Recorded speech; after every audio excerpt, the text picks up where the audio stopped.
Hola queridos amigos, bienvenidos a otra entrega de Contracara, aquí por TLB1, toda la verdad primero.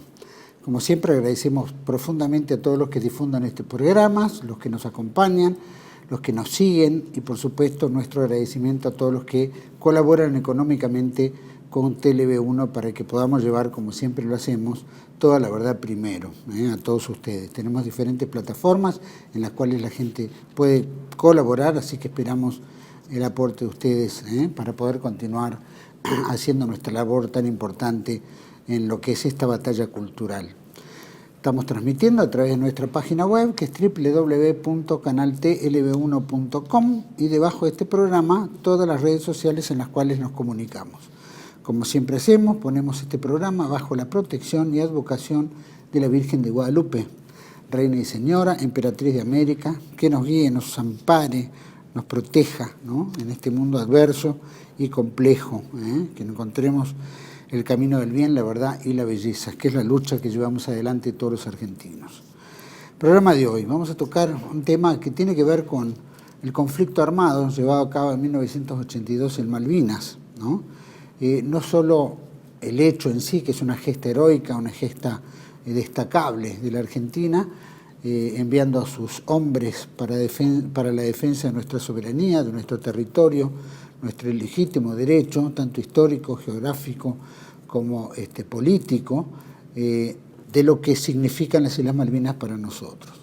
Entendemos que el conflicto que llevó adelante el gobierno militar en 1982 tuvo ese fin, ¿no?, hacer pie y recuperar nuestro territorio. Por supuesto que en todo avance, que pueda existir una guerra, que pueda haber algún conflicto armado, las tropas necesitan, y en especial el país, convoca la parte espiritual de sus soldados, siempre bajo la protección de Dios, la protección del manto de la Virgen. Nuestra bandera, ¿no es cierto?, lleva los colores del manto de la Virgen, pero también este no es un hecho aislado que haya ocurrido en 1982. Tanto en las guerras independistas, con todas las diferentes guerras que transitió la historia argentina, se ha invocado la protección de Dios, se ha invocado la protección de la Santísima Virgen, tanto Manuel Belgrano, San Martín, Rosas y tantos otros que durante los combates invocaban, ¿no es cierto?, a la divinidad para proteger sus almas, para protegerlos en el combate y llegar a una victoria sana y clara. La guerra del conflicto del Atlántico Sur también tuvo una participación religiosa muy importante y creo que es un tema que deberíamos también considerar porque hubo muchos hechos que hasta milagrosamente se dieron y que también llevaron a la conversión de muchos de los soldados, y especialmente también los oficiales. A mí me gustaría tocar este tema en este programa, pero me gustaría presentar antes de nuestro invitado esta pequeña video que hemos realizado con motivo de este programa.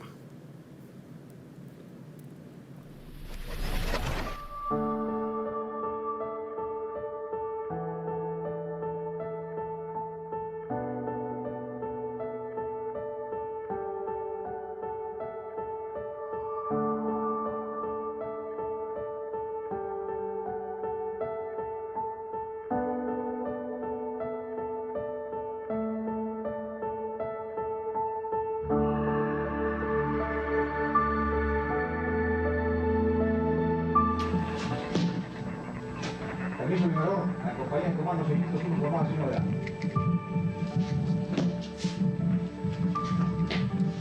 Señorita al frente. Descansen. Descanso. Ya se la voy.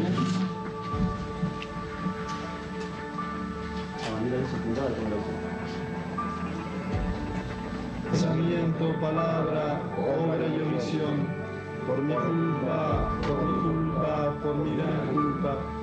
Por eso ruego a Santa María, siempre Virgen, a los ángeles otros, perdonen, y de tu gloria todo el día proclamarán mis labios, Señor.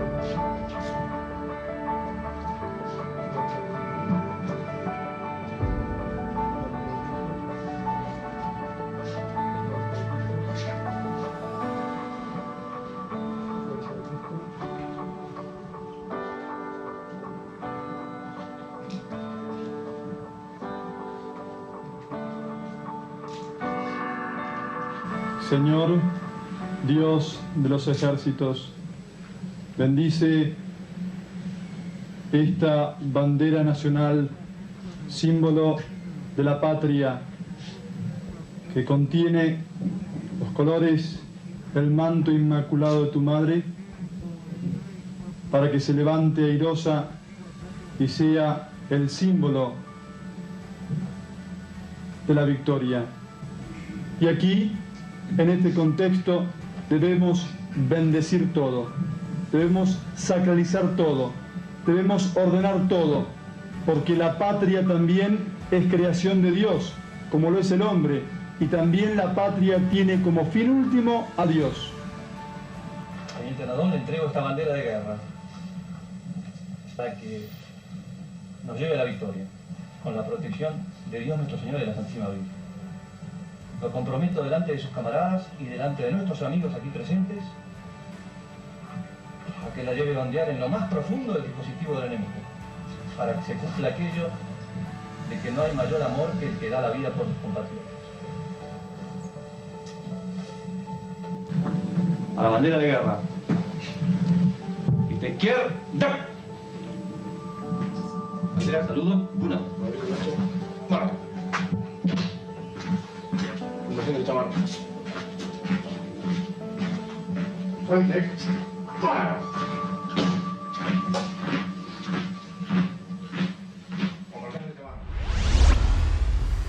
Este es un ejemplo de tantos ejemplos que se han dado en Puerto Argentino y en diferentes sectores de nuestras Islas Malvinas, especialmente en época de combate.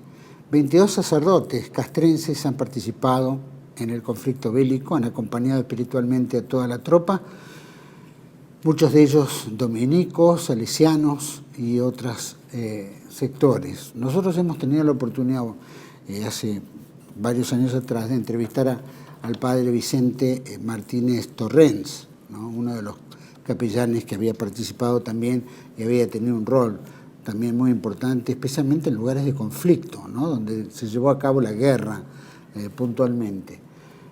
Nosotros vamos a tocar un poquito este tema porque tiene que ver con lo que estamos hablando y para mí es un gusto presentar a un profesor en Historia graduado en la Universidad de Comahue, es doctor en Historia de la Universidad de El Salvador, actualmente cursa el doctorado de Filosofía en la Universidad Nacional de Cuyo, dictó clases a nivel secundario y terciario y hoy es profesor de grado y posgrado en la Universidad Nacional de Comahue y en la Universidad Católica de Salta, en la que además es investigador categorizado, fue becario del CONICET en posgrado y posgrado doctoral, ha sido profesor visitante en la Universidad CEU de San Pablo en Madrid y en la Universidad del Valle de Atemajac en Guadalajara, México.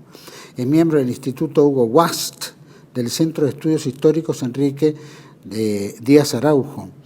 Ha publicado medio centenar de artículos, estudios y notas en revistas científicas y de divulgación. Colabora en los diarios La Nueva Provincia, La Prensa y en el portal español Religión en Libertad.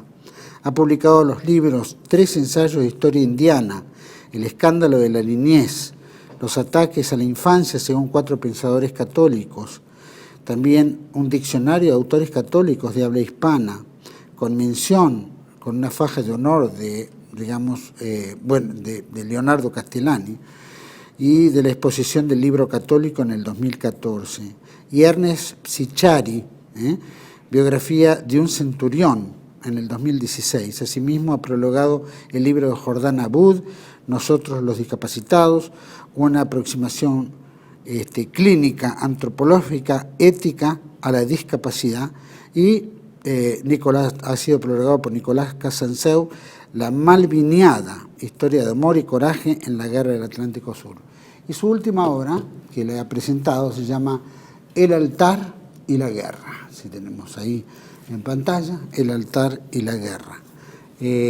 Una obra extraordinaria que reconoce, sin duda, la labor de todos los prelados que han formado parte de las tropas y con asistencia, como decía, espiritual a todos los miembros, tanto de la Fuerza Aérea, de la Marina, como del Ejército Argentino. Bueno, nos vamos a comunicar desde la ciudad de Neuquén, vía Skype, con el doctor Sebastián Sánchez, autor de la obra Altar y la Guerra. Gracias, Sebastián, por atendernos, gracias por estar en un programa nuestro aquí en Contracara, en TLV1. Es un placer tenerte. Bueno, muchas gracias a ustedes, estimado Juan Manuel. Para mí es una alegría y un honor estar en TLV1, de tanto prestigio para el pensamiento católico argentino. Así que muchas gracias. Te agradezco muchísimo. Vos sabés que hemos hecho en la presentación históricamente siempre la religión, o digamos la fe, o la oración, o las bendiciones de los castrenses o de los sacerdotes, históricamente en la guerra siempre estuvieron presentes, ¿no? San Martín, Belgrano, etcétera, se han encomendado permanentemente. Veo que en este libro que has publicado, en una Argentina que está abandonando la fe de alguna manera, tan difícil para todos, ¿no?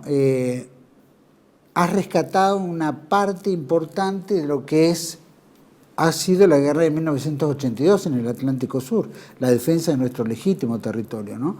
Y que haya sido acompañado por 22 sacerdotes castrenses, entre salesianos y dominicos, es una marca de que la guerra que se realizó no era un capricho, sino que había una devoción particular, no solo histórica, política, económica, sino también religiosa, ¿no? Entonces quiero que me cuentes un poquito qué es lo que se te dio por iniciativa en este libro, por qué salís y cómo entra a jugar la guerra en esto.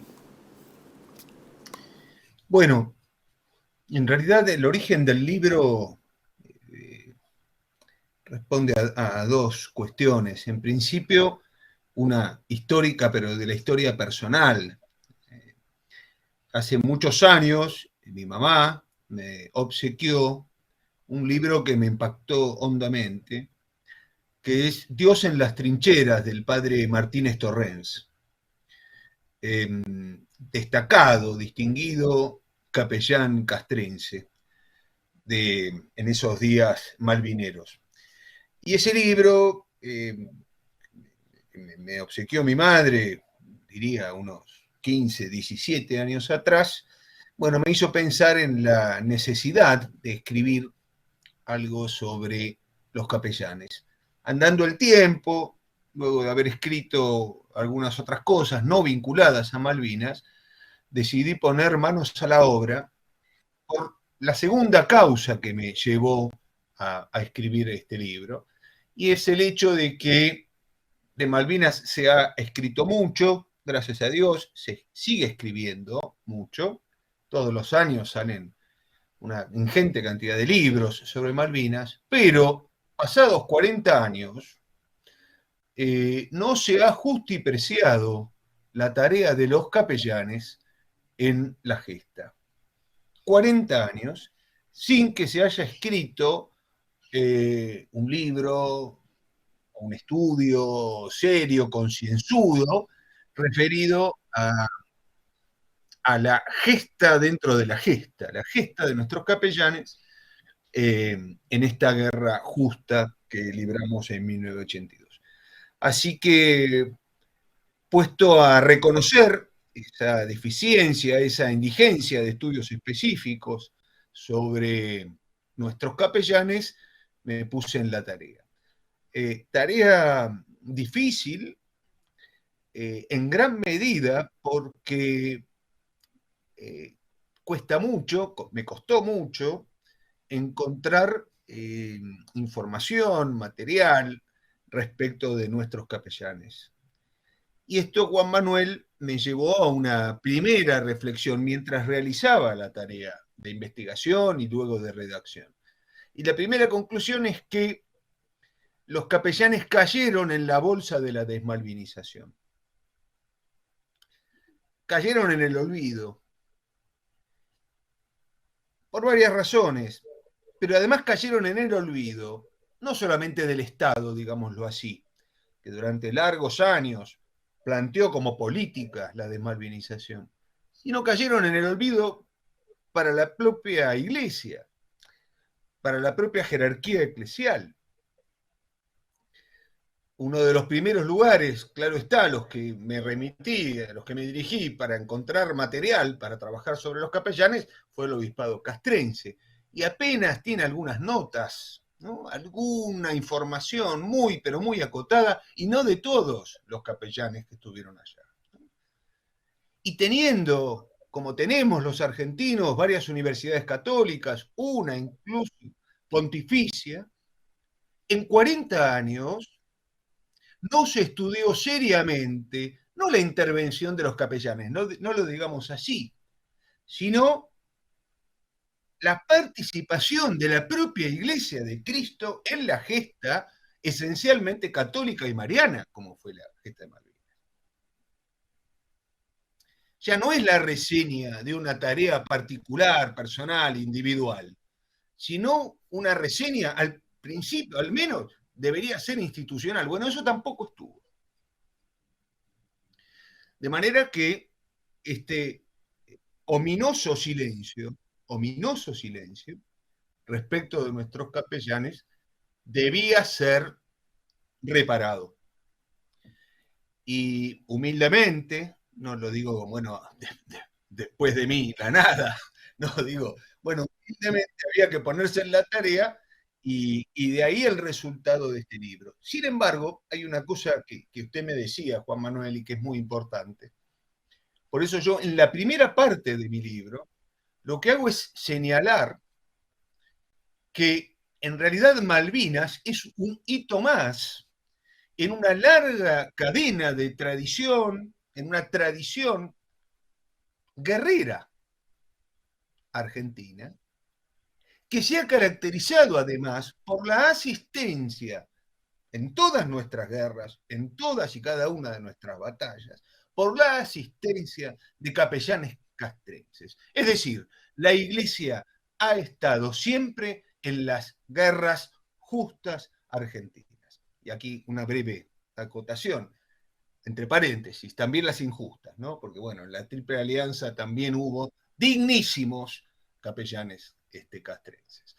Así que bueno, ese es un poco Es importante haber dado por lo menos el puntapié. Nosotros sí tuvimos una entrevista hace varios años atrás con el padre Vicente Martínez Torrens. Había presentado un libro, dio una conferencia aquí en el canal y también hubo una entrevista. Pocos fueron los que pudimos entrevistar, algunos no querían, en fin, no fue fácil conseguirlo. Me imagino lo difícil que debe haber sido para usted poder haber logrado por lo menos tener los nombres de todos, ubicarlos a todos y tener algún testimonio, ¿no?, de todos.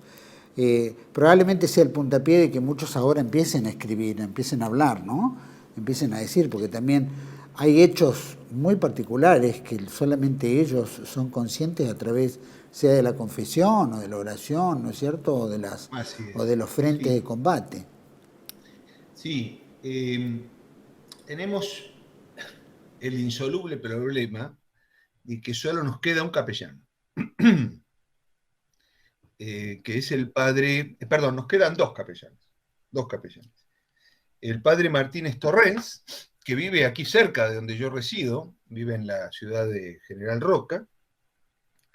El libro incluye una muy larga entrevista que yo tuve con él, que fueron varios encuentros en realidad.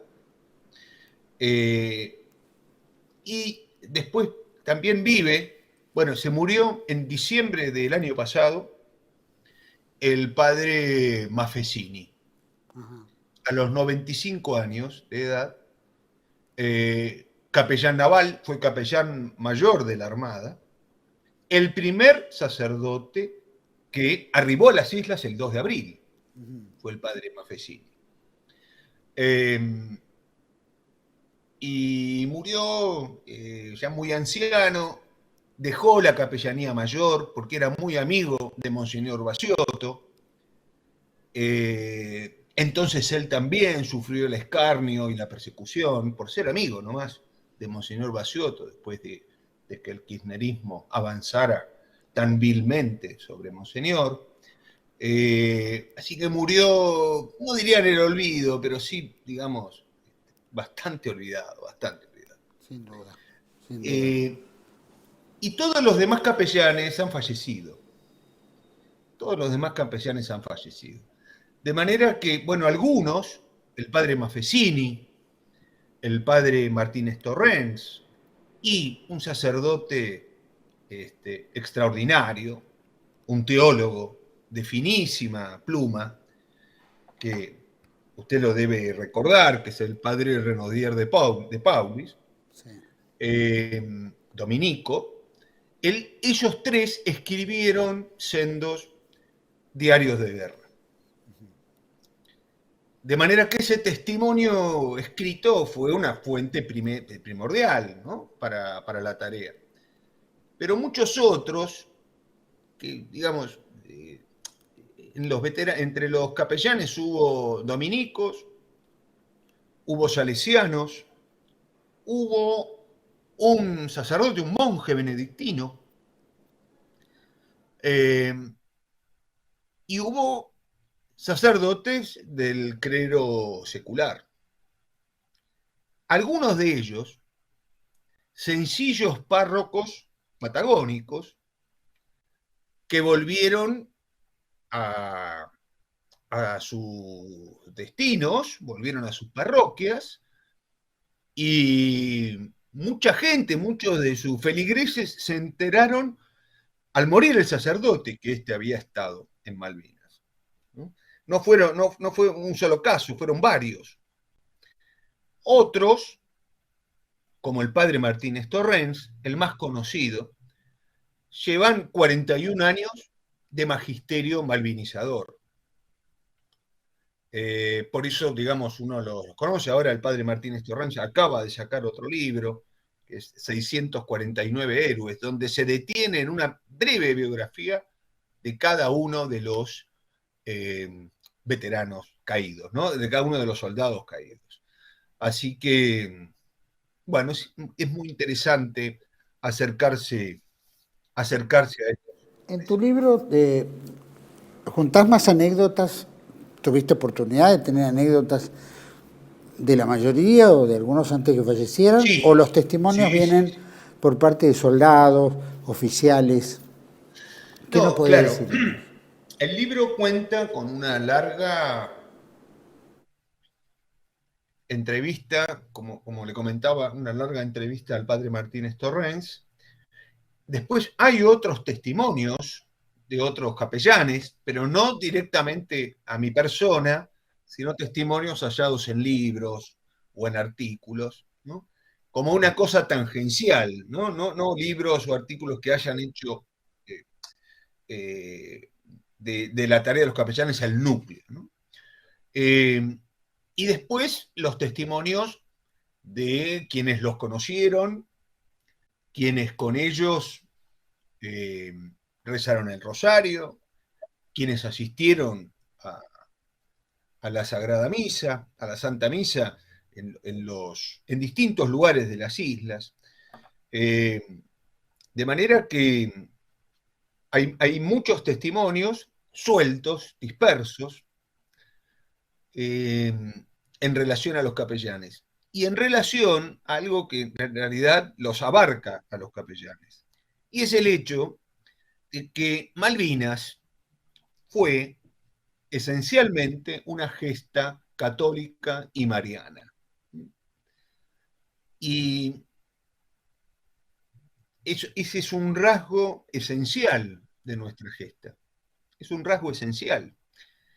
Si se pretende desvincular el carácter católico y mariano de Malvinas, bueno, se está incurriendo en una de las tantas falsificaciones históricas respecto de nuestra guerra justa. No se puede sustraer ese carácter. Son, bueno, en números, yo diría que la enorme mayoría de los veteranos de guerra refieren a situaciones antes, durante y después de la administración de algún sacramento, refieren a intervenciones providenciales, directas, que se evidencian a lo largo de esos 74 días. Es decir, la espiritualidad es un dato de hecho objetivo que debe formar parte de la historia de Malvinas. de la historia de la gesta de Malvinas. Creo que ese es un tema fundamental para rever, o para ver, en realidad. Sin duda. Cuando uno ve, bueno, obviamente cuando uno va a la guerra, no sabe si va a volver, no sabe a qué altura puede llegar a escalar el conflicto, no sabe cuáles son el tipo de armamento que pueda definir un combate, y sin duda la providencia o el desempeño ya está en la mano de Dios, ¿no es cierto? Aparte del coraje propio de enfrentar circunstancias, de poder contener el miedo, ¿no es cierto? De poder relacionarlo a una, llamémoslo, devoción, y al mismo tiempo al camarada, ¿no es cierto?, con el cual tenés al lado y que está sufriendo igual que uno. Es decir, todo eso supongo que debe haber despertado en la juventud, especialmente jóvenes y oficiales, jóvenes porque eran muchos de los jóvenes, que se despertara esa necesidad espiritual, más allá de que fueran practicantes o no. ¿Cómo se percibió eso? Como que hubo se volcaban un poco más digamos, a participar en hechos, en ceremonias religiosas cuando se hacían, si participaban de la comunión. Sabíamos que cada uno tenía un rosario, si se rezaba el rosario, ¿no es cierto?, en los diferentes grupos, ¿no es cierto?, batallones. Sí, hay, bueno, muchísimos testimonios respecto de eso, ¿no? Yo creo que son centenares de miles, o fueron centenares de miles, los rosarios desgranados en esos 74 días, ¿no? U 84, o perdón, si uno piensa en los 74 días, pero después hay que sumarle 30 días más, porque hubo mucho, todo un contingente de soldados que estuvieron un mes más prisioneros, ¿no? De manera que el rezo del rosario diario y completo con los 5 misterios fue una cosa cotidiana en la guerra. Y sin duda hay una frase que se suele decir, que a mí más o menos me agrada, ¿no? Pero que es esto de en las trincheras no hay ateos, ¿no? Bueno, sí, el peligro de la muerte propia, de la muerte del camarada y aún de la muerte del enemigo. Yo recuerdo ahora a un oficial, avesado oficial de comandos, que tras un combate en el que mató a un oficial inglés, se confesó con un sacerdote, el padre Solonismi, enorme, distinguido, nobilísimo sacerdote en Gran Malvina, y le transmitió, el pesar por la muerte del soldado enemigo. Sin duda, la guerra, que puede mostrar lo más abyecto del hombre, pero también lo más sublime, inspiró, profundizó la fe, la religiosidad, la espiritualidad. Pero hay otra cosa que me parece que es anterior, ¿no? Lo que hizo fue consolidar, profundizar en todo caso la fe. Pero Argentina es una nación católica. Y hace 40 años o 41 años, Juan Manuel, más, ¿no? Han pasado 40 años de desontologización de la Argentina, ¿no? Con todo lo que nos ha caído, bueno, también se ha afectado enormemente, hondamente la espiritualidad argentina. Pero lo cierto es que Argentina es una nación católica, de manera que para nadie, o para el grueso, digámoslo así, de nuestros soldados malvineros, la oración a Nuestra Señora, el Padre Nuestro, la asistencia a la Eucaristía, a la Sagrada Misa, no resultaban cosas extemporáneas, ¿no?, de alguna manera impostadas, como sí podía ocurrir del lado británico, ¿no?, donde una sociedad tan profundamente laicizada secularizada, donde lo religioso además está mezclado con el factor disgregador de una libertad de cultos desbocada, bueno, más o menos como nos pasa ahora, hoy a nosotros, pero bueno, estamos hablando de Inglaterra. Bueno, quizás la espiritualidad entre los soldados ingleses era una cosa menos espontánea, ¿no? Bueno, eso, yo creo que lo que pasó en Malvinas respecto de la espiritualidad fue, ante la circunstancia de la guerra, la natural respuesta del hombre de fe que estuvo presente en esos 74 días, ¿no? También pensaban, ¿no?, obviamente, en el tema de guerra, en la publicación que hacía Vicente Martínez Torrens también, y creo que comentarios nomás de algunos otros oficiales, etcétera, entendemos que los sacerdotes están acostumbrados, entre comillas, a la muerte, ¿no?, porque tiene que dar la extrema unción, la unción de los enfermos, a cuantas personas que lo necesitan y que apelan, ¿no?, al servicio, lo que era el servicio sacerdotal de urgencia o tantas otras, las parroquias, en fin, en los barrios.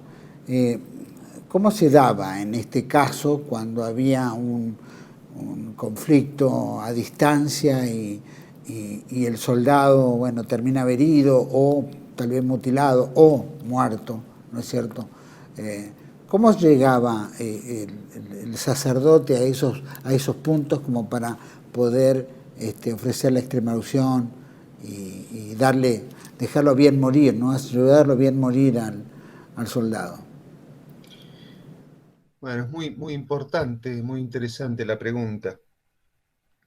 Si bien fueron 22 los capellanes que asistieron a nuestros soldados en esos 74 días, no todos lo hicieron todos los días. Quiero decir, en forma permanente eran una docena.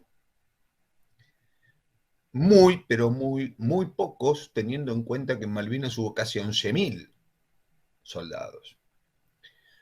De manera que los capellanes tenían que distribuirse y, bueno, oficiar hasta 8, 9, 10 misas por día. Aquí hay que hacer una primera distinción. Hay capellanes como el padre Martínez Torrens, que si bien era formalmente capellán del 25, es decir, del Regimiento de Infantería 25, donde estaba el teniente coronel Mohamed Ali Zereldin, este cura se la pasó recorriendo las islas, ¿no?, más allá de ser formalmente capellán del 25. Pero hubo otros sacerdotes, como mencionaba recién el padre Solonisny, que estuvo con el Regimiento de Infantería 5 en Bahía Fox, perdón, en Puerto Howard, en la Gran Malvina. Mucho más acotado en su funcionamiento, por decirlo así, ¿no?, asistiendo a los hombres del Regimiento 5, pero mucho más acotado, sin poder moverse demasiado.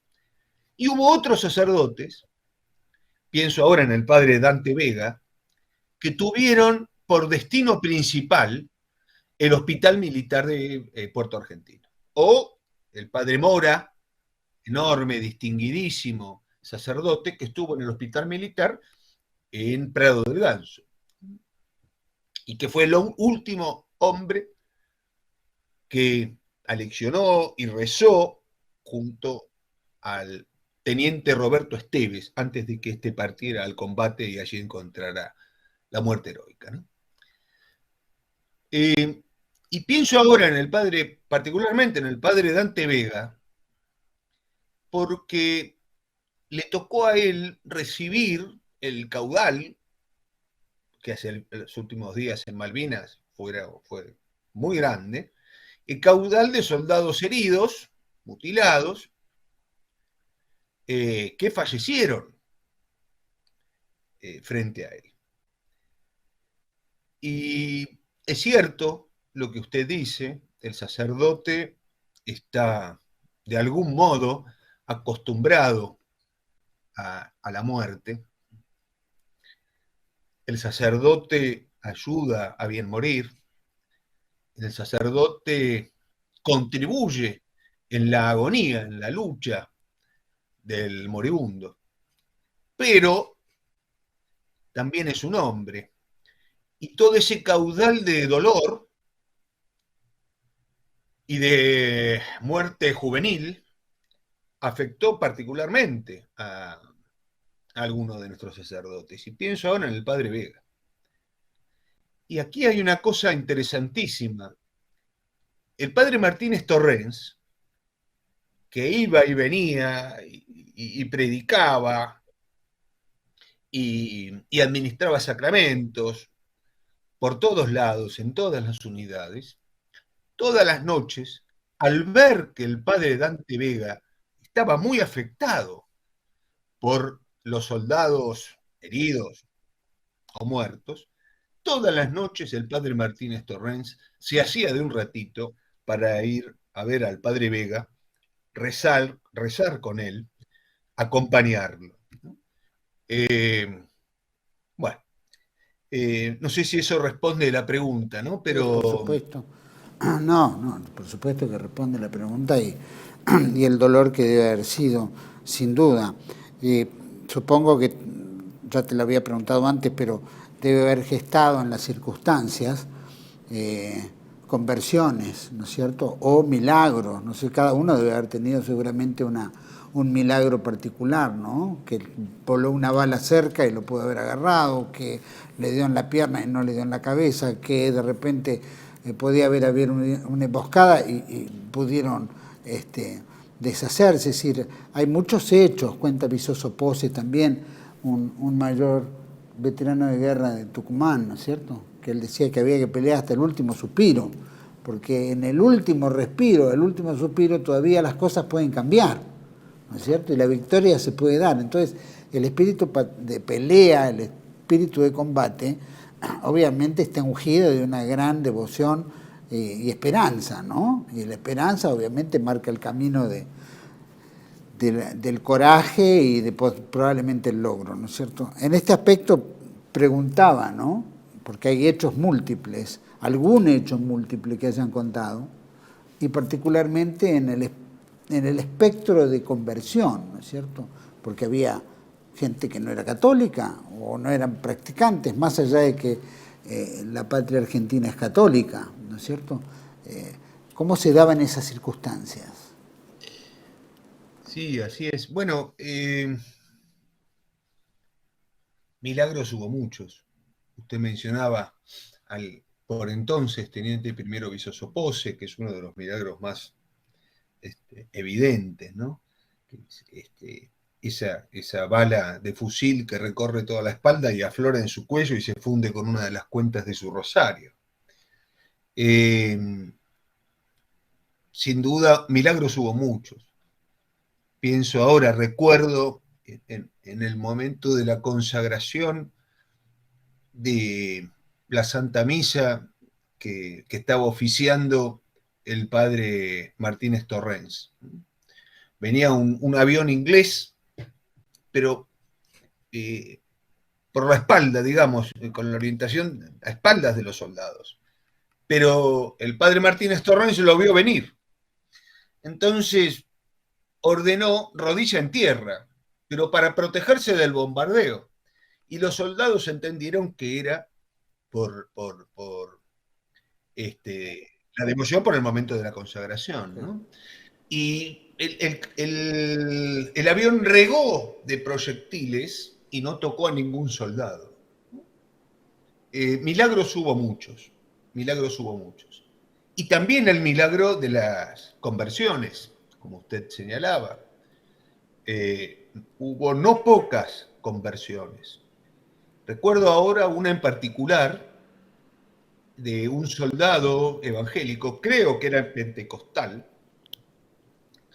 que al ver la devoción de sus camaradas, la devoción mariana de sus camaradas, se acercó a un sacerdote, creo que fue el padre Fernández, coordinador de los capellanes de ejército, y le dijo que él quería ser católico porque quería tener también a su madre en el cielo, ¿no? A la mamá María, le dijo en aquel momento. No fueron pocas las conversiones. Y no fueron pocas las ocasiones en las que los sacerdotes se acercaron o fueron, digamos,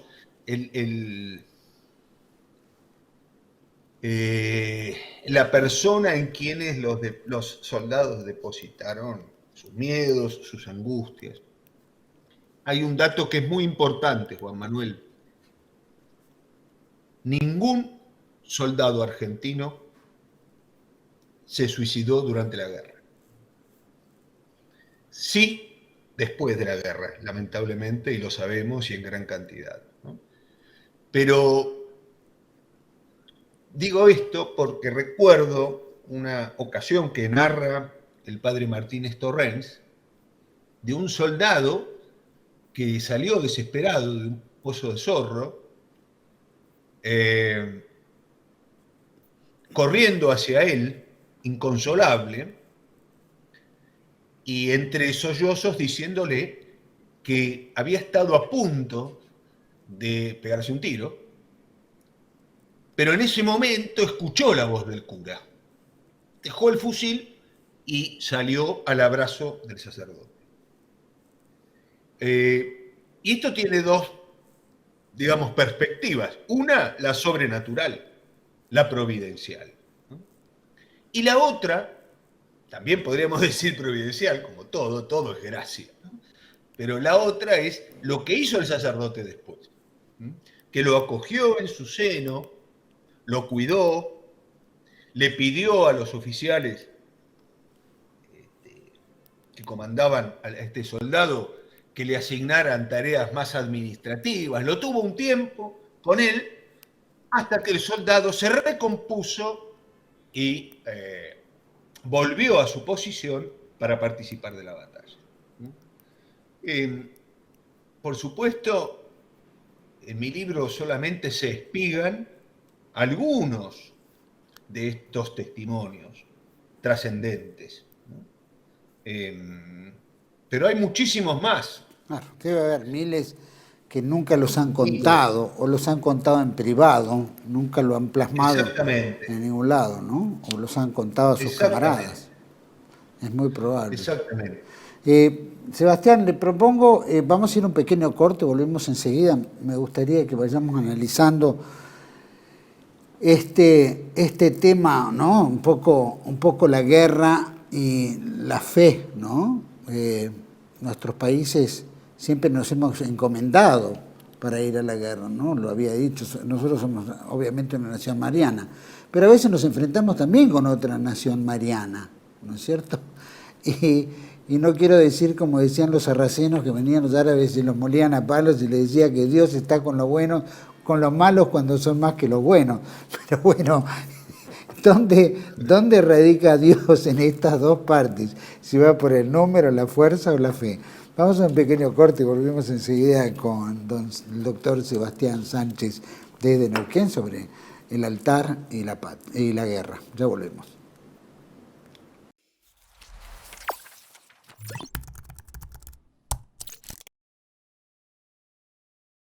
Decir siempre la verdad primero tiene un precio. Pero todos los días, en cada programa, en cada reportaje, en cada esclarecimiento, descubrimos que decir la verdad vale la pena. Decir siempre la verdad tiene un precio. Pero cada vez que recibimos tu apoyo, entendemos que seguir luchando vale la pena. Dependemos de tu ayuda. TLB1. Toda la verdad primero.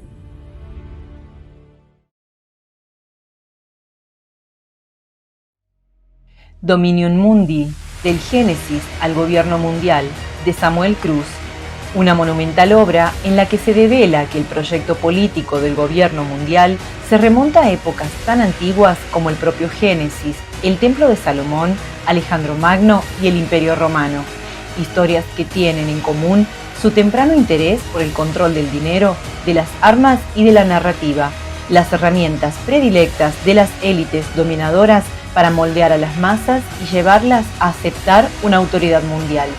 En esta, su segunda obra, el autor recopila y conecta los eventos históricos que han sido alejados del conocimiento público porque la verdad no es conveniente para los poderosos del mundo.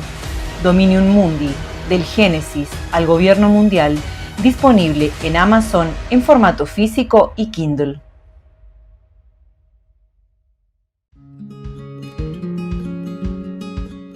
Residencia de Los Ángeles es un hogar para adultos mayores habilitado en la ciudad de Buenos Aires, cuyo objetivo es la atención y cuidado de pacientes de la tercera edad. Más de 30 años de experiencia nos respaldan. Trabajamos con dedicación para cuidar a nuestros abuelos y así ofrecerles la felicidad y comodidad que ellos merecen. Estamos en el barrio Villarreal, pasaje Francisco Bauzá 2372, casi esquina Tinogasta. Comuníquese con María al 11 61 70 45 38. Los esperamos.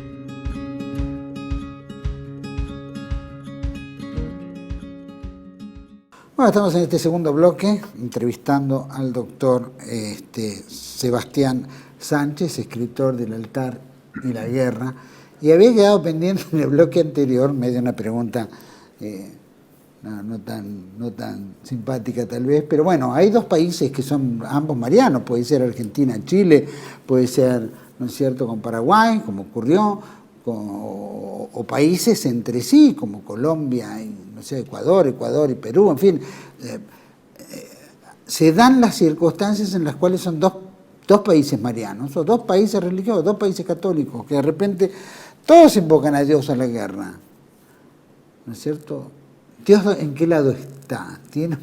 Está con el que es justo, ¿no es cierto? Está con el número, no, es una broma la que digo, pero es un poco, como decían, ¿no?, de comentar a los sarracenos, pero ¿cómo se da estas circunstancias de la fe y la guerra, la religión, la guerra, la iglesia, la guerra? En la primera parte del libro, y sucintamente, muy sintéticamente, y siempre a hombros de gigantes, ¿no?, porque yo no soy teólogo, ni tengo formación sistemática en teología, pero en la primera parte del libro yo procuro realizar una aproximación digamos, a la iglesia frente a la guerra, ¿no? Frente a la guerra, la posición de la iglesia frente a la guerra. Distinguiendo, señalando que el hombre de fe, el católico, ansía la paz, pero que muy lejos está del pacifismo como ideología, ¿no? El hombre de fe ansía la paz, que según San Agustín es la tranquilidad en el orden, no la paz del cementerio de la progresía, ya sea de izquierda o de derecha, ¿no?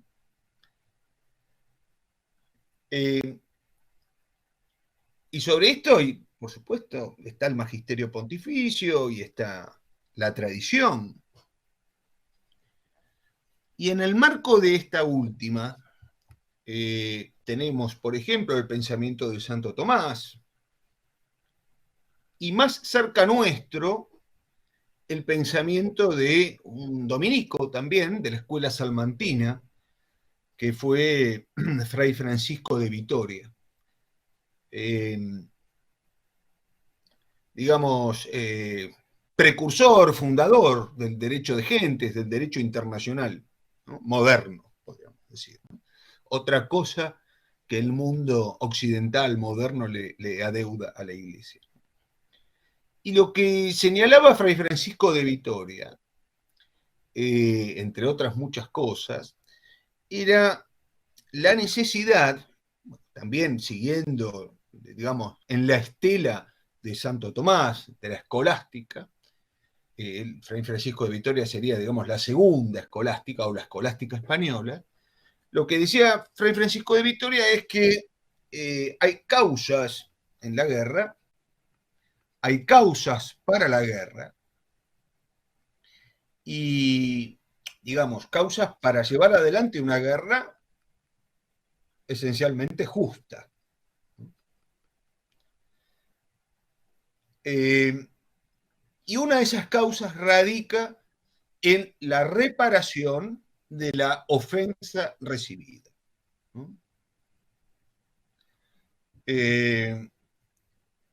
Y esto es materia, digamos, de cuestiones de política internacional, que en el caso concreto, bueno, que usted daba, ¿no?, de Argentina-Chile, los argentinos sabemos que nos asiste la razón histórica, política, geopolítica, respecto de algunas cuestiones de límites, digámoslo así, con respecto a Chile, ¿no? Si hubiéramos ido a la guerra en la Navidad de 1978, debería haber sido por una ofensa que Chile nos hubiera propiciado. Yo no sé si hubiera sido la del 78 una guerra justa.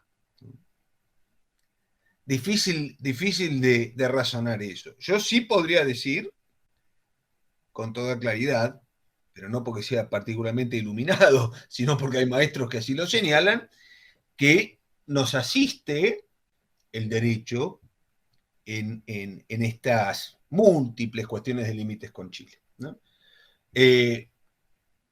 ¿Es Tal vez motivo para llevar a la guerra a una nación que también es católica, que también es mariana, que es hija de España, que es hija de la cristiandad? Usted lo sabe, Carl Schmitt decía, ¿no?, que la política es digamos, la vinculación, la relación entre amigo y enemigo. Pero el enemigo es el hostis, aquel que no me deja vivir, ¿no?, aquel que impide mi existencia. ¿Hasta qué punto una nación católica frente a otra puede impedir la existencia? No sé, pienso en otro ejemplo. Austria enfrentada a Francia en la Primera Guerra Mundial, ¿no? Dos naciones primordialmente católicas. Claro. Bueno, el caso inglés se podría nombrar, porque bueno, son anglicanos y son, como diríamos, el impío enemigo pirata, ¿no?, que al cual no nos asiste simpatía fuera de esa influencia que han tenido sobre nosotros y sobre nuestra existencia histórica, ¿no es cierto?, que han estado permanentemente acosando a la Argentina en todo aspecto, históricamente, ¿no?, ya desde mucho tiempo, desde virreinato. Desde varios siglos atrás, desde varios siglos, sí. Lo que no quita, para reconocer, así como yo hablaba de un valiente oficial argentino que luego de matar a un oficial inglés se confesó pesaroso, no quita tampoco el reconocimiento de ciertos actos de nobleza, de caballerosidad respecto de los ingleses, ni quita tampoco el reconocimiento de los capellanes católicos ingleses, que también los tuvieron y con un gran desempeño. Con una diferencia, los capellanes pudieron avanzar hasta la primera línea. En el caso argentino, eso no ocurrió por orden directa del gobierno militar de las islas. Hubo casos en los cuales se le pudo dar la extremaunción o asistencia religiosa a los ingleses, como los ingleses a nuestros soldados, digamos los capellanes, ¿no? Sí, hubo varios casos, sobre todo con nuestros soldados embarcados en el Canberra o en el Uganda, en los buques hospital, que habían sido gravemente heridos, muchos de ellos operados en esos buques británicos. También hubo ingleses atendidos por nuestro personal de sanidad y también por nuestros capellanes. Pero hubo muchos casos de reconocimiento de veteranos nuestros respecto de estos capellanes. Recuerdo ahora al padre Cooper, que era coordinador de los capellanes, creo que en un regimiento paracaidista. Y había otro, pero no me acuerdo, otro sacerdote católico, capellán católico, creo que de los guardias escoceses, que también tuvo un desempeño, bueno, admirable, como hombre de Dios, ¿no? De manera que eso sí se vio. Claro que nosotros tuvimos, digo, nuestros capellanes tuvieron menos oportunidades porque hubo muy pocos prisioneros ingleses. Una vez desencadenado el conflicto, digamos. Hubo un par de pilotos que también fueron asistidos por nuestros capellanes. Recuerdo uno de ellos que pidió un rosario, siendo un anglicano, pidió un rosario. Pero bueno, obviamente fueron muchos menos porque el grueso de los heridos y prisioneros de guerra los tuvimos nosotros, ¿no? Voy a pasar un pequeño chivo, ¿no es cierto? Le pido al director si pone en pantalla la imagen. Va a haber una presentación de acá del doctor Sebastián Sánchez para el Centro Revisionista Argentino, que tiene el agrado de invitar, ¿no es cierto?, a la presentación de este libro, El altar y la guerra, que es la historia de los capellanes de la gesta de Malvinas, y que va a ser el 22 de abril, 19 horas. Vamos a poner el enlace en la descripción por los que quieran asistir, por supuesto, a escucharlo, que va a ser sin duda más rico que esta entrevista probablemente. Otra pregunta, un chivito había que pasar para ayudarnos. Muchas gracias, Juan Manuel. Son amigos, camaradas del centro, sí. Dirigidos por el licenciado Sergio Donofrio, que es un querido amigo. Gran amigo, sin duda, amigo nuestro también. Para ir a las últimas preguntitas que me resultaban muy importantes, cuando se planteó el tema de la desmalvinización, que vino todo este proceso, de los 22 sacerdotes que volvieron, los capellanes, ¿hubo alguna duda de alguno de decir, no, bueno, no, se acopló a la historia, ¿no es cierto?, de los victoriosos en el sentido de desmalvinizar, algún pensamiento que diría, no, los chicos de la guerra, por ejemplo, o algo por el estilo, o todos se mantuvieron firmes, digamos, en el espíritu que todo veterano normal, patriota pudo tener? ¿Hubo alguna vez alguna especie de duda, de manifestación o algo por el estilo? ¿Nos afectó? No, yo no tengo constancia de que ello haya ocurrido jamás. Sí hubo el caso, bueno, de 2 sacerdotes que dejaron los hábitos en una crisis de vocación, una crisis vocacional, pero ninguno de ellos públicamente manifestó una crítica respecto de la gesta, más allá de comentarios que, digamos, que podían ser parte de una explicación más global, ¿no?, respecto de lo que fue la guerra. Es decir, para dar un ejemplo concreto, el padre Renaudier de Paulis, en su diario de campaña, en su diario de guerra, escrito durante la guerra allí en Puerto Argentino, critica duramente a la Junta, al gobierno militar de Malvinas, al obispado castrense, porque no manda más capellanes. Hay un racimo de críticas. No pocos fueron los capellanes que criticaron la conducción de la guerra durante la guerra. Ahora, luego de la gesta, los capellanes se volcaron con sus distingos, con sus matices, pero todos se volcaron al reconocimiento, al justiprecio de lo que fue la gesta. Algunos mucho más que otros. Lo decía hace un ratito, algunos volvieron a su parroquia y siguieron una vida, ¿no?, prácticamente cercana a lo rural, a la evangelización de los jóvenes, sin ocuparse demasiado de la malvinización, digamos, ¿no? Hay que recordar que fueron muchos años y siguen siéndolo, ¿no?, aunque hoy esté mitigado, pero muchos años de desmalvinización.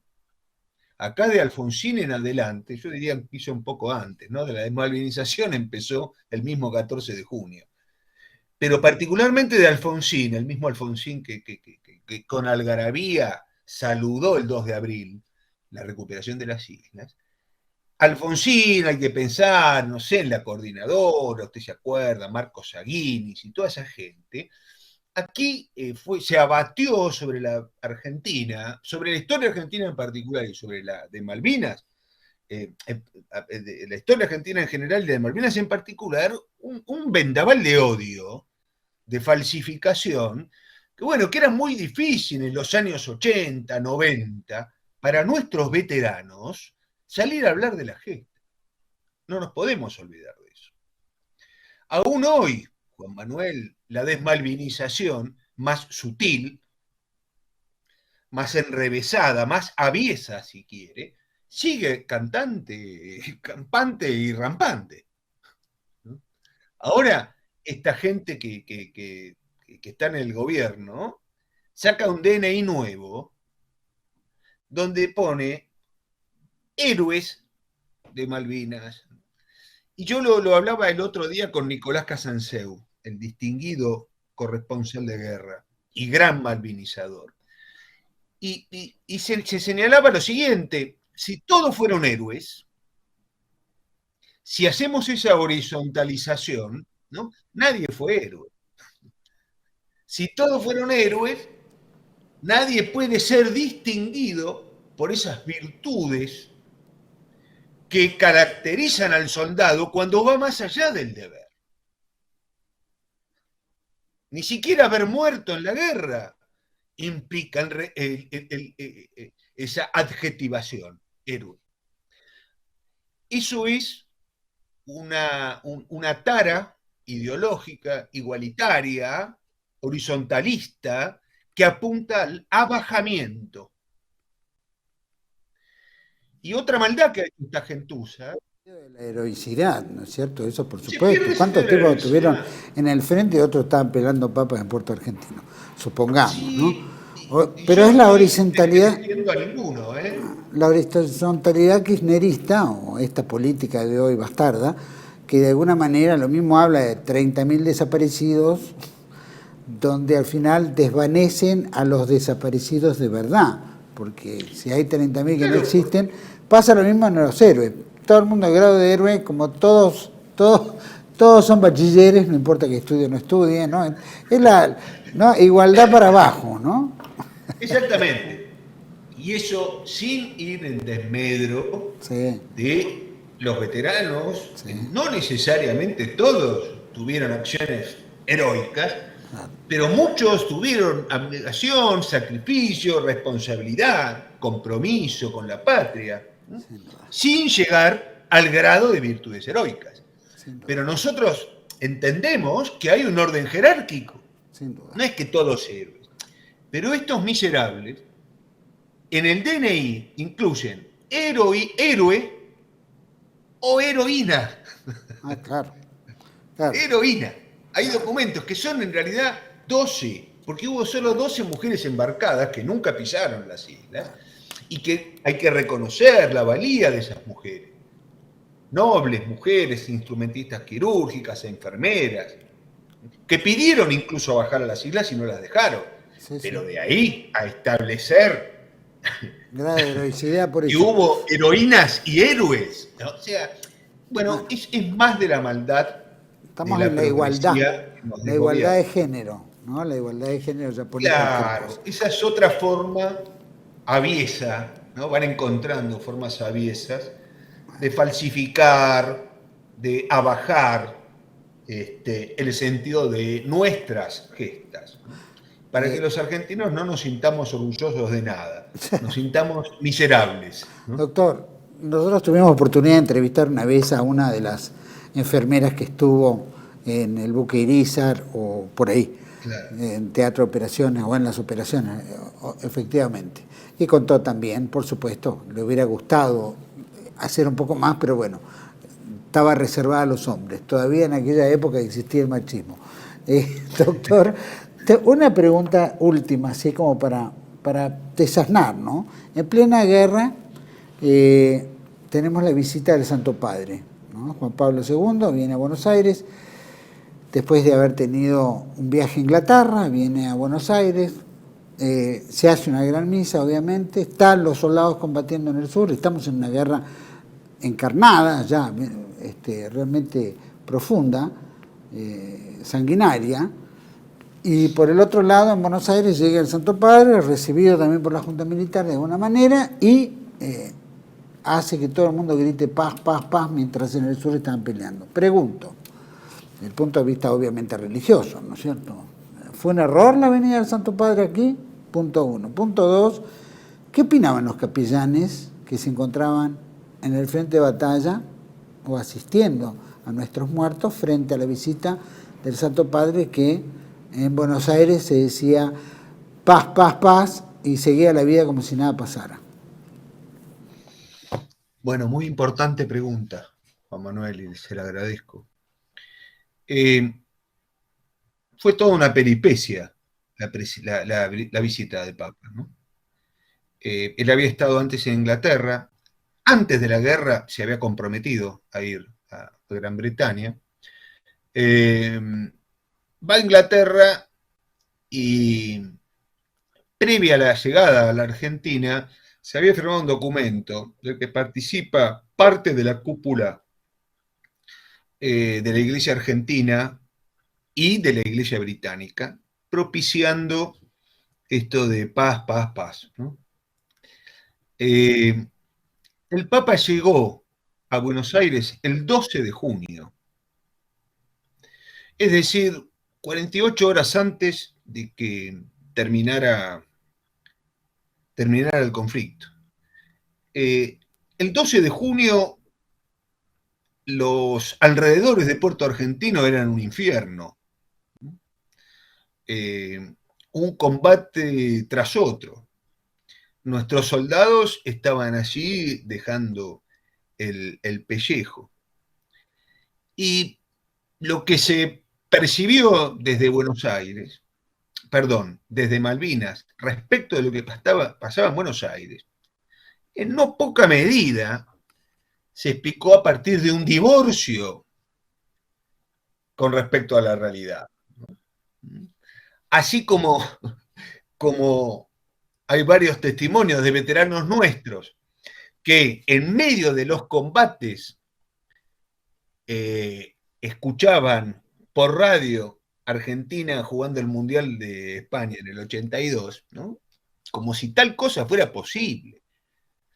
Como si Argentina no hubiese podido, la Junta Militar no hubiese podido decir, señores, estamos en guerra, qué selección, ni mundial, ni todo eso, ¿no?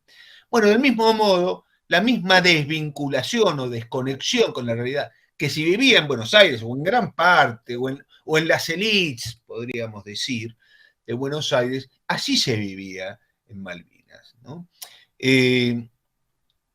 Yo entiendo, quiero pensar, que ese mensaje de paz,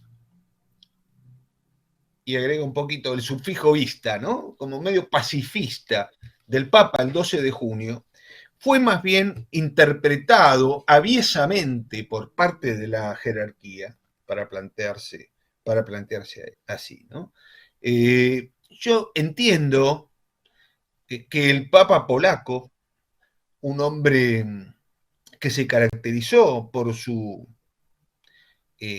amor por la patria carnal, que contribuyó tanto a que en su patria fuera derrocado el comunismo, ese sacerdote, ese obispo de Roma, no estaba en desacuerdo en una patria como la nuestra, librando una guerra justa contra un imperio impío. Lo que termina saliendo a la luz luego de esa misa, ¿no? Y en ese mensaje es como esta paz que es más bien la paz de los cementerios. Hay mucha tela para cortar respecto de esto, hay mucha tela para cortar respecto de lo que hizo la jerarquía eclesial argentina a partir de 1982. Muchas cosas para decir y solamente menciono una, ¿no? En 41 años, Juan Manuel, en 41 años, como usted bien sabe, la Iglesia argentina, la jerarquía episcopal, crea pastorales al uso todos los días, más o menos, ¿no? No quiero exagerar. Bueno, en 41 años no se creó una pastoral específica para los veteranos de guerra, que fueron 10.000 hombres más sus familias. Más sus familias. Porque el obispado castrense atiende solo a los militares de carrera, oficiales y suboficiales, ¿no? Ahora, si usted quiere una pastoral de género, una pastoral indigenista, una pastoral de lo que se le ocurra, no hay ningún problema. Pero la Iglesia argentina, los obispos, no crearon una pastoral para nuestros veteranos. Y se han muerto muchos, en el camino, se han muerto muchos. Entonces, entiendo hacia dónde se dirige usted con su pregunta. Creo que, más allá de la figura del Papa Juan Pablo II, hay mucha tela para cortar después de lo que han sido los últimos 40 años y la actitud de la jerarquía episcopal respecto de la guerra y de la guerra anterior también, ¿no? De la guerra contra la subversión también. Porque hay un tema que no es menor. Los capellanes que fueron a Malvinas venían de haber asistido a nuestros combatientes en el Monte Tucumano, por ejemplo, ¿no? No pocos capellanes habían estado en los Montes Tucumanos. Y otros capellanes, le voy a decir ahora un nombre propio fundamental, el padre Alberto Ignacio Escurra, había sido capellán castrense, tiene un magnífico manual, por decirlo así, para capellanes, pidió ir a Malvinas y no lo dejaron, pero bueno, era un hombre que había asistido a nuestros militares en esa guerra contrarrevolucionaria, ¿no? Así que yo creo que en gran medida la jerarquía episcopal, y esto lo digo en el libro, hizo un paquete con los capellanes de la guerra contra la subversión, con los capellanes de Malvinas, y lo tiró al cesto de la basura. Si hubiera estado el padre Alberto Escurra, hubiéramos tenido la victoria. No me cabe ninguna duda. Estaba también que se ofreció voluntario el padre Fortini. Sí, también, otro. Distinguido capellán. Pero bueno, no los dejaron. Así como hubo tantos miles de voluntarios, no los dejaron. Doctor, la verdad que podríamos seguir horas, pero bueno, su tiempo y todo. Yo simplemente quiero, delante suyo, leer, ¿no es cierto?, algo que salió publicado, si no me equivoco, en un reconocimiento a su libro que hace el Congreso de la Nación bajo el pedido del diputado Acef, ¿no es cierto?, donde, bueno, en su explicación menciona a los 22 sacerdotes. No me gustaría dejarlos afuera en esta entrevista. Los capellanes, supongo que debe haber habido diferentes para las distintas fuerzas. Vamos a mencionarlos y usted al final me dirá cuántos en cantidad tuvo cada fuerza, ¿no? Pero, por ejemplo, el padre José Fernández, fray Salvador Santore, Dante Vega, Ildefonso Benigno Roldán, Natalio Astolfo, Santiago Mora, Luis César, Santiago Bautista Baldassari, Jorge Luis Piccinelli, mirá vos Piccinelli, gran amigo, Marcos Gossi, Nicolás Soleniski, que usted lo mencionó varias veces, Vicente Martínez Torrens, ya lo mencionó, Domingo Renaudiere de Paulis, Pablo Cantalicio, Sosa, Ángel Maffesini, Carlos Wagenführer, oh, me encantó el nombre, Roque Manuel Pueglili, ¿vale? Gonzalo Eliseo Pacheco, Juan Corti, Norberto Sorrentino, Gustavo Maiatello. Obviamente había habido otros capellanes, si no me equivoco, por arriba, pero bueno, era importante mencionarlo para tenerlos en el recuerdo aquí. Está en el orden, digamos, el grueso de los capellanes eran del ejército. Usted los leyó en orden hasta el padre Maffesini. Maffesini, Cantalicio Sosa, Wagenführer, fueron capellanes de la Armada. Y después el padre Miatelo, que estuvo muy poquito tiempo en Malvinas, el padre Corti, el padre Pacheco, descendiente del general Pacheco, hombre del rosismo, hombre de Juan Manuel de Rosas, el padre Pacheco eran capellanes de la Fuerza Aérea. Después estaba el padre, no escuché si usted lo mencionó, Monseñor Pugelli, que también estuvo en Malvinas. Esos hombres, reitero, algunos estuvieron mucho tiempo en Malvinas, otros estuvieron apenas unos días. Yo le hablaba del padre, no lo había mencionado, pero dije que había un monje benedictino, que era el padre Baldassari, que era capellán castrense en el Regimiento de Infantería 6 de Mercedes, provincia de Buenos Aires, y que estuvo una semana en Malvinas, porque se enfermó. Luego fue reemplazado por el padre Piccinali, que era capellán del Regimiento 6 y de los comandos, y que luego de la guerra, pasados unos años, dejó los hábitos. Lo conozco, he tomado contacto con él. Muy agradable, sin duda.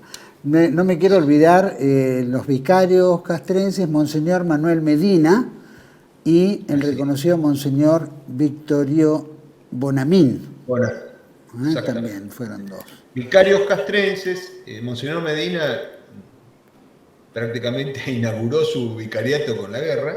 Mira. Y luego, a partir de 1986, Juan Pablo II convirtió el vicariato en un obispado, el obispado castrense de la Argentina hasta el día de hoy. Enemigo directo, ¿no? Objeto de muchos ataques de no pocos personeros del Estado argentino. Increíble. Le agradezco muchísimo esta entrevista, la verdad que fue muy, muy valiosa, sin duda habría mucho para hablar. Algún día que ande por Buenos Aires va a ser un gusto tenerlo y conversar más mano a mano que a la distancia, ¿no? La verdad que nos ayuda mucho a comprender, a entender y valorar, por supuesto, la parte espiritual, religiosa, eclesiástica, sin duda, que a veces se la critica tanto, y que, bueno, tiene su rol, y tiene sus buenos y sus malos, y tiene sus vericuetos, pero bueno, no deja de hacer su parte pastoral, que es tan importante para nosotros como miembros de la Iglesia. Así que el saber y el tener una publicación del calibre suyo nos da una pauta de valorar verdaderamente el espíritu cristiano de todos, y también ¿no es cierto?, el coraje que han tenido muchos de ellos de estar en el frente, acompañar a los soldados, darle asistencia a buen morir a muchos, y por supuesto volver y seguir malvinizando, ¿no?, y acompañando a los veteranos que siguen necesitando, ¿no es cierto?, de la asistencia espiritual. Así que, don Sebastián Sánchez, la verdad es que agradezco muchísimo esta entrevista. No, Juan Manuel, soy yo el agradecido y el honrado, porque es mi primera participación en TLV1, espero que no sea la última. Me encantaría, sí, ir a verlo ahí al estudio y poder hacer una charla, pero sobre todo eso, muy agradecido porque estoy muy, muy honrado por su invitación. Honrado estamos nosotros. Gracias, doctor, gracias por recibirnos. ¿Y dónde compra la gente? ¿Dónde está en venta el libro? Perdón. El libro está editado por una editorial muy malvinera que es Argentinidad. Ediciones Argentinidad. Sí, sí, sí. Se puede conseguir allí, por supuesto, como Buenos Aires es el centro del mundo, más o menos. Es donde Dios tiene oficinas acá, atiende acá. Tiene oficinas y bueno, nuestras patologías macrocefálicas, diría, de la cultura argentina, es mucho más fácil conseguirlo en Buenos Aires, Seguro. porque se vende también en librerías Cúspide. Y después para pedirlo en el resto del país, se puede pedir en Argentinidad, ¿no? En la editorial Argentinidad. Estupendo. Muchísimas gracias. Bueno, ya saben. Gracias, doctor. Y bueno, estaremos en contacto. Cuando ande por Buenos Aires nos encontraremos y algo más tocaremos de estos temas. Gracias. Cómo no, cómo no. Al contrario, muchas gracias a usted, Juan Manuel. Estamos en contacto. Un fuerte abrazo. Gracias, gracias. Bueno, a todos ustedes, por supuesto, agradecer la presencia de Sánchez. Ha sido muy valioso porque estamos rescatando una parte de la historia, ¿no? Una parte de nuestra historia. Una parte de una vivencia que poco contada, poco hablada. Como bien dijo, existen los pluritos eclesiásticos que a veces esto no se da a conocer. Lo mismo que la política ha castigado a muchos, también en el ámbito religioso se los castiga. Pero no deja de haber contribuido enormemente a la tranquilidad espiritual del soldado en el frente, ¿no? El soldado en el medio del combate. La asistencia espiritual es fundamental, porque es lo que le da la valentía, la fuerza, y entender que lo que está peleando más allá de los derechos que nos asisten, lo está haciendo por la patria y por Dios, ¿no es cierto? Entonces morir en gracia, morir en gracia.